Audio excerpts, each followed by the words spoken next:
Government engineering college અને private engineering college ગુજરાતમાં બે મેથડ્સની કોલેજ છે. તમારો સૌનો એ સવાલ હતો કે સર ગવર્મેન્ટ એન્જિનિયરિંગ કોલેજમાંથી એન્જિનિયરિંગ કરાય કે પ્રાઇવેટમાંથી એન્જિનિયરિંગ કરાય. તો આજના વિડીયોની અંદર હું તમને બંનેના ફાયદા અને ગેરફાયદા સમજાવવાનો છું. હું આજના આ વિડીયોની અંદર DAIICT, નિરમા કે DDU એના જેવી વધારે સારી પ્રાઇવેટ કોલેજની વાત નથી કરવાનો. હું નોર્મલ પ્રાઇવેટ કોલેજીસની વાત કરવાનો છું અને સૌથી બેસ્ટ અને નોર્મલ રેન્જની બધી જ ગવર્મેન્ટ એન્જિનિયરિંગ કોલેજની વાત લેવાનો છું. તો યસ દોસ્તો, મારું નામ છે પ્રિયેશ પટેલ. આપ સર્વેનું ખૂબ ખૂબ હાર્દિક સ્વાગત છે પ્રિયેશ વિદ્યાપીઠ પ્લેટફોર્મની ઉપર. આપણે આ કમ્પેરિઝનની શરૂઆત કરીએ એની પહેલા જો તમને લાગતું હોય કે તમારા 12થમાં ઓછા માર્ક્સ આવે એવા છે બોર્ડની એક્ઝામમાં, તો આપણી ઓનલાઈન ઓફલાઈન ઇમ્પ્રુવમેન્ટ બેચ ચાલુ થઈ ગઈ છે ઇંગ્લિશ ગુજરાતી મીડિયમની. ડિસ્ક્રિપ્શનમાં ડિટેલ વિડીયો છે, જોઈ લેજો અને જોડાવવું હોય તો કોન્ટેક્ટ કરજો. સાથે સાથે વેકેશનનો સરસ મજાનો સદુપયોગ જો તમારે કરવો હોય તો આપણે બહુ જ નોમિનલ ફીઝમાં વેકેશન બેચની પણ શરૂઆત કરી છે. ઘણા બધા વિદ્યાર્થીઓ જોડાઈ ગયા છે. તમારે જો જોડાવવું હોય તો આ વિડીયો ચેક કરી લેજો. એમાં બી કોર્સ બાય કરવો હોય તો ડિસ્ક્રિપ્શનમાં લિંક છે. 700 રૂપીસમાં 5 સબ્જેક્ટ તમને 2 મહિના સરસ રીતે શીખવા માટે મળવાના છે. હવે આપણે વાત કરીએ આગળ. એની પહેલા વોટ્સઅપ ગ્રુપમાં ના જોડાયા હોય તો ડિસ્ક્રિપ્શનમાં વોટ્સઅપ ગ્રુપની પર લિંક છે, જોડાઈ જજો. અને ગાંધીનગરનો જે છેલ્લો સેમિનાર થવાનો છે એના ફોર્મ હમણાં ઓપન થવાના છે 21 થી 25 તારીખમાં. છેલ્લો સેમિનાર છે. સુરત ફૂલ છે, રાજકોટ ફૂલ છે, અમદાવાદ પણ ફૂલ છે. હવે ફક્ત ગાંધીનગરનો છેલ્લો સેમિનાર આપણો થવાનો છે. એની ડિટેલ્સ થોડાક જ દિવસોમાં આવી જશે. તમે સ્ક્રીન ઉપર જોઈ શકતા હશો ગવર્મેન્ટ એન્જિનિયરિંગ કોલેજ ને પ્રાઇવેટ એન્જિનિયરિંગ કોલેજ. હું તમારી જગ્યાએ હોઉં તો હું ગવર્મેન્ટ એન્જિનિયરિંગ કોલેજમાં ભણવાનું પ્રિફર કરું. હું તમારી જગ્યાએ હોઉં તો હું ગવર્મેન્ટ એન્જિનિયરિંગ કોલેજમાં ભણવાનું પ્રિફર કરું. એની પાછળના રીઝન: ગવર્મેન્ટમાં બોયઝ માટે 1 વર્ષની ફીસ 1500 રૂપિયા છે. એટલે 15 ગુણ્યા 4, 15 ચોક ને 60, 6000 રૂપિયામાં મારું એન્જિનિયરિંગ પૂરું થઈ જાય. 6000માં તો મારું 12મું પૂરું નહોતું થયું. ગર્લ્સ હોવ તો 0 રૂપિયા ફીસ છે. 1 પણ રૂપીસ ફીસ તમારે ભરવાની નહીં. બોયઝ હોવ અને TFWS હોય તો 1500 નથી ભરવાની, એ 0 થઈ જાય. હવે પ્રાઇવેટ કોલેજ હોય અને TFWS હોય તો 0 રૂપિયા જ છે. ફ્રીશિપ કાર્ડ હોય તો 0 રૂપિયા જ છે. પણ ફીસ હોય લાખ રૂપિયા, 1.5 લાખ રૂપિયા અને બીજી એક્સ્ટ્રા ફીસ, એમ ગણીને ક્યાંક ક્યાંક 2-2.5 લાખ ફીસ પહોંચી જાય છે. અને પછી પણ સ્ટેમ્પ પેપર ઉપર ગેરંટી નથી પ્લેસમેન્ટની. એ પણ જાતે ડિગ્રી લઈને માર્કેટમાં ગલીએ ગલીએ ફરવું પડે ત્યારે જઈને પ્લેસમેન્ટ મળે. બહુ સારી કોલેજ હોય તોય વિદ્યાર્થી ફેલ થાય અને બહાર ટ્યુશન રખાવવા પડે.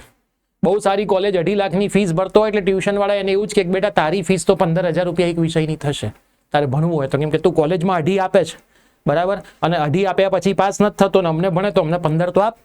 આ માર્કેટનો જે સિનારીઓ હાલ ચાલી રહ્યો છે હું તમને સમજાવું છું. પ્રિયેશ વિદ્યાપીઠ એપ્લિકેશન તમે ઓપન કરશો ને, પ્લે સ્ટોર એપ સ્ટોરમાં છે. એન્જિનિયરિંગના બધા જ સેમિસ્ટરના, બધી જ બ્રાન્ચના બધા જ કોર્સીસ છે. સૌથી વધારે કઈ કોલેજના વિદ્યાર્થીઓ અમારા પ્લેટફોર્મ પર ભણતા હોય છે? LD, VGEC, BVM, MSU અને બધી GEC. ગવર્મેન્ટ વાળા વિદ્યાર્થીઓને જલસા છે. ફીસ તો કોલેજમાં ભરવા જ નથી. 500, 550, 600 રૂપિયા એક કોર્સના હોય. આખા સેમિસ્ટરની ફી ગણવા જાય 5-6 સબ્જેક્ટની તો એ 3000 રૂપિયામાં એનું બધું પતી જતું હોય. તો 3000 રૂપિયા આપણા પ્લેટફોર્મ પર આપીને 10માંથી 10 SBI લાઈન સરસ રીતે ભણતો હોય છે. અને પ્રાઇવેટ વાળો વિદ્યાર્થી પ્રાઇવેટમાં તો ફીસ ભરે જ છે અને એ આપણા ત્યાં ભણતો હોય છે. કેમ કે કોલેજમાં ભણાવે તો ને. કહેવત છે કાગડા બધે કાળા. હું કોઈ પર્ટિક્યુલર કોલેજને ટાર્ગેટ નથી કરી રહ્યો. મેક્સિમમ કોલેજની અંદર આ જ વસ્તુ ચાલે છે. હવે તમે કહેશો સાહેબ સાબિતી આપો. જો સમજો, કોલેજની અંદર 6 સબ્જેક્ટ હોય એક સેમિસ્ટરના. 6 ટીચર સારું ભણાવતા એવું બને જ નહીં. ઘણા એમ કહે છે કે સાહેબ ગવર્મેન્ટ કોલેજમાં ના ભણાવે, પ્રાઇવેટ કોલેજમાં ભણાવે. તમે જોવા ગયા હતા? ગવર્મેન્ટ કોલેજમાં તો ઉલટાનો જે પેલો સાહેબ હોય ને, બધી પરીક્ષાઓ પાસ કરીને ટીચરની ફિલ્ડમાં લાગ્યો હોય. બરાબર, ગવર્મેન્ટમાં જોબ કરવી કોલેજની અંદર એના માટે એક્ઝામ આપવી પડે. GPSCની એક્ઝામ આપીને પાસ થાય, ઇન્ટરવ્યુ આપે, પછી એનું સિલેક્શન થાય. એટલે વિચારો કે કેટલા સિલેક્શન પછી આવ્યો હોય અને એનો એક હાઈ સેલરી મળતો હોય ને.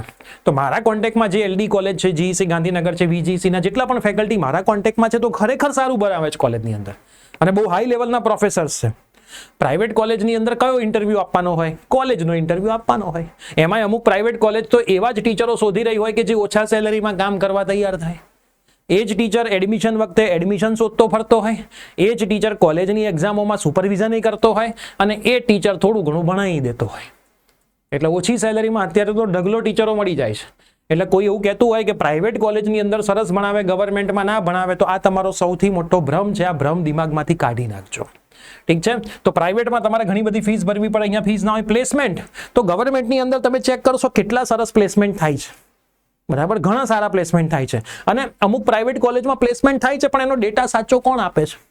બરાબર, તમને જે આંકડા દેખાડવામાં આવે છે કોઈ દિવસ સાચા નથી હોતા.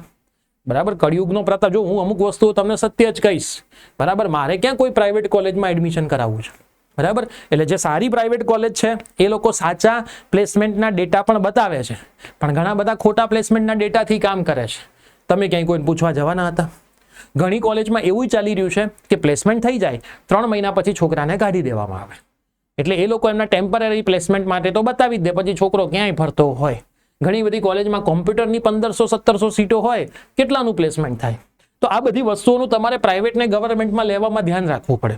હવે ઘણા એવું કહેતા હોય છે કે એક્સ્ટ્રા ફેસિલિટીઝ નથી હોતી ગવર્મેન્ટમાં. એસી ના જોઈને રૂમમાં 1500 રૂપિયામાં એ લોકો એસી ક્યાં લગાવે?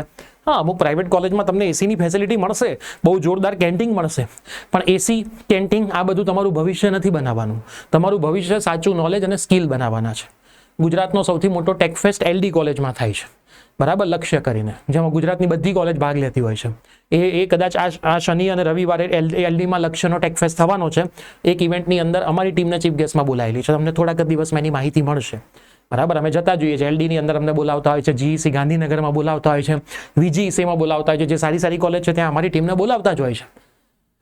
તો મિત્રો, ખાસ ધ્યાનમાં રાખજો કે આ બંનેનું મને કોઈ કમ્પેરિઝન કરવાનું કે તો હું આને પસંદ કરીશ. કેમ? કેમ કે ઓછી ફી ભરીને કદાચ મારે આજુબાજુ જ કોઈ જગ્યાએ મારે ઓફલાઈન ભણવાઈ જવું હશે, કોઈ પણ સેન્ટર પણ, કોઈ પણ ક્લાસીસમાં, તો મને પૈસા ખર્ચવામાં ચિંતા નહીં થાય. આમાં કર્યા પછી, એટલી બધી ફીસ ભર્યા પછી આજુબાજુ કોઈ સેન્ટરમાં પૈસા ખર્ચીને કંઈક સ્કિલ શીખવા જવું હશે તો થોડોક પૈસાનો પણ બર્ડન, જે ફાઇનાન્શિયલી બર્ડન કહેવાય, એ પડશે, બરાબર. એટલે જ્યાં સુધી તમને નજીકની ગવર્મેન્ટ કોલેજમાં મળતું હોય ત્યાં સુધી ત્યાં જ ભણાય. હવે એવું ના કરાય કે ગવર્મેન્ટ કોલેજ માટે બહુ દૂર ભણવા જવાય. હા, LD માટે તમે જઈ શકો, VGEC માટે જઈ શકો, બરાબર. કોઈ સારી ગવર્મેન્ટ છે તો તમે જઈ શકો, DDU માટે જઈ શકો, પણ એવું ના કરતા કે ગવર્મેન્ટ કોઈ GEC માટે તમે તમારું સેન્ટર બદલીને બીજા સેન્ટર પર જાઓ, તો એ સરવાળે ખર્ચો સરખો જ થઈ જશે. ત્યાં રહેવાના, જમવાના, એ બધા તમે ખર્ચા ગણો એટલે સરવાળે સેમ જ ખર્ચા થઈ જતા હોય. તો પછી નજીકની પ્રાઇવેટ કોલેજમાં એડમિશન લઈ લેવાય. એટલે બધું જ તમારે ધ્યાનમાં રાખીને કામ કરવું પડે. પણ બેનિફિટ સૌથી વધારે આની અંદર હોય છે. આના કરતાં મેં પહેલા જ શરૂઆતમાં કીધું હતું, આની અંદર DAIICTની વાત હાલ નથી કરી રહ્યો, નિરમાની વાત નથી કરી રહ્યો, જે સારી ટોપની 5 કોલેજો છે એની હું આમાં ક્યાંય વાત નથી કરી રહ્યો. હું એના પછીની જેટલી પણ કોલેજીસ છે કે જેની હું વાત કરી રહ્યો છું. તો આઈ હોપ હવે તમને ખ્યાલ આવી ગયો હશે કે પ્રાઇવેટમાં એડમિશન લેવાય કે ગવર્મેન્ટમાં એડમિશન લેવાય. તો એ પ્રમાણે તમારું ફોકસ કરજો. અને સેમિનારમાં તો હું તમને વધારે માહિતી આપીશ જ, બધી વસ્તુઓ શીખવાડીશ જ, પણ થોડું તમારું વિઝન ક્લિયર હોય તો તમને આ બધી વસ્તુનો ખ્યાલ આવે. બીજી અમુક વખતે એ બી વાત હોય છે કે સર લેબ ગવર્મેન્ટમાં નથી હોતી. ઘણી બધી ગવર્મેન્ટમાં લેબ સારી હોય છે, ઘણી બધી પ્રાઇવેટમાં લેબ સારી નથી હોતી, બરાબર. એટલે એવું ના માનતા કે પ્રાઇવેટમાં જોરદાર લેબ હોય, ગવર્મેન્ટમાં ના હોય. ઠીક છે, બધી જગ્યાએ ઇન્સ્પેક્શન આવતા હોય, ઇન્સ્પેક્શનમાં અમુક વસ્તુઓ બતાવવી પડતી હોય. એટલે એવું તો માનતા જ નહીં ગવર્મેન્ટમાં ફેસિલિટી ઓછી ને પ્રાઇવેટમાં જોરદાર ફેસિલિટી હોય છે, એવી ક્યાંય કોઈ વાત હોતી નથી. તો આટલી વસ્તુનું તમે ખાસ ધ્યાન રાખીને તમારું સરસ રીતે એડમિશનનું કરજો, એટલે તમને કોઈ વાંધો આવે નહીં. તો મેક્સિમમ વિડીયો તમારા મિત્રોને શેર કરજો. મળીએ છીએ, બાય બાય, ટેક કેર.